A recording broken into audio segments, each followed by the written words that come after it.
Surprising results in a 2-month I-Team investigation. Yeah, we were able to uncover, just in the last year, at least 2,000 people have either lost their life or gotten injured after someone behind the wheel suffered a medical emergency. ABC Action News investigator Katie LaGrone is live with why the medically unfit are being allowed to drive. Katie? Jamison, there is no doubt that a medical program designed to keep medically risky drivers off of roads like this one works, but we discovered cases where driver's licenses should have been revoked, but were not. The state essentially allowing these drivers back behind the wheel where they did not belong. You hit the road every day, aware of the dangers. But what about the risks you don't know and can't see coming? Every time I think about it, I just get the chills. Nearly 2 months ago, This was mine, and then this one was his. 21-year-old Hayden Breeze lived to tell I was like, what are you doing? the moment before her 22-year-old boyfriend And I look over at him, and he's having a seizure. drove straight He was wearing it the day he passed. into a pond. I look back, and we're in water. I'm just screaming his name, just trying to get him to come to. Across Florida, medical emergencies have contributed to more than 8,000 crashes in the past 3 years, according to crash reports. Being medically unfit is just as bad as being under the influence of drugs or alcohol. Hillsborough County Deputy Milo Milovich investigates the cause of car crashes. Medical, he says, is hardly unusual here. Epilepsy or seizures, uncontrolled diabetes, dementia, loss of consciousness, to name a few. But we discovered a statewide program created to keep the medically unfit from driving in Florida has hit some bumpy roads.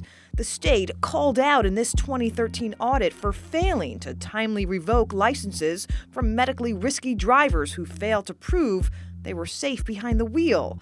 One driver deemed incapable of driving didn't get his license revoked for more than a year. It's system failures the state blamed on human error and vowed to fix with automated systems. But fast forward to this year, and we found another state report showing nearly the same problems.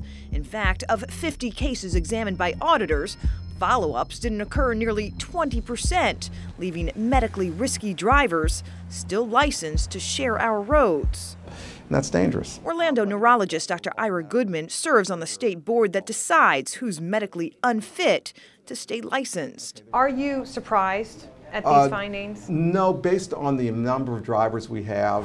Right now, the state is monitoring nearly 75,000 medically risky drivers. We can't tell you how often it fails to follow up on them. Medical records are private, which means our only insight into this issue is 2 state reports 5 years apart, but show similar problems. It's the Dear David journal I wrote. The night David Lemon-Tagney seized behind the wheel, he never woke up. Every time I miss him or just want to talk to him, I'll go on for pages sometimes. Hayden knew of 2 prior seizures. On 3/12/18, my life changed forever. The state won't tell us if it knew David's history. It happened right in front of me. Or any other drivers whose medical story I miss him so much. Everything reminds me of him. it can't afford to lose track of. So here he lives in my thoughts, random memories, anything I feel. I want to say to you, David, I love you most. And a spokesperson for the Department of Highway Safety and Motor Vehicles tells us this latest review was initiated by agency leadership who knew it had issues. We understand additional staff has now been added to improve oversight and accountability. Live in Tampa, I'm my team investigator Katie LaGrone taking action for you.